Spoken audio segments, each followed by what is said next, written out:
Diyan. Ayan, kasi may lagnat si Sabi. Hindi siya nakasama. Niwan mo lang. Buti nga. May lagnat na nga yung kapatid mo. Ginaganyan mo pa. Yun? Maldita talaga. Guys, comment nyo nga guys. Maldita ba si Sophia o mabait? Kaya ako na i-comment nila kasi mas mabait ako. Kaya nga ako yung hindi nagkakasakit kasi mas love ako ni Lord. Stop it. Get some help. Uy, kang nang ganyan. Love naman ni Lord si Sabi. Kaya siya sakitin kasi hinigop mo lahat ng sustansya nung baby pa kayo. Nasa tiyan pa kayo. Kasi mas ako ni Lord. God, please, no! No! No! Yung pagkain si Sin. No! Yeah, boy. Love niyo pala si Sabi. Wala niyo pagkain. Na yung kumain? Hindi pa. Kain pa. Sinakalayan ko muna.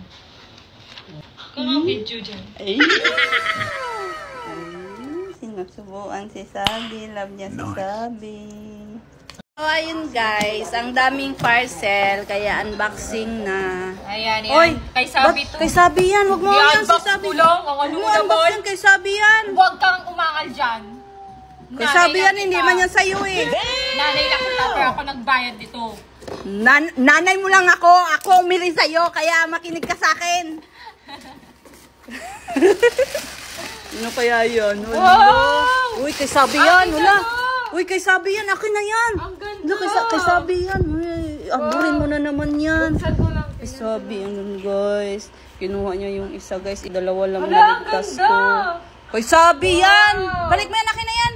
Ano ba yan? Lagi na nagsasabi. Kanya man yan eh. Nagiging maldita ako kasi ganyan kayo sa akin. Bumili ka ng sayo. Oh! Akin na yan. Yan, Kaya ganyan. nagiging maldita ako dahil sa mga asal nyo sa akin. Sasama nyo. Lumaki ako maldita palaban. Kasi ganyan kayo sa akin. Inaapi nyo lang ako dito sa bahay. Inapi, bakit sino ba nang api sa'yo? Inapi ka ba? Hindi ka naman inapi ah. Closed doors, I'm a fool for your love.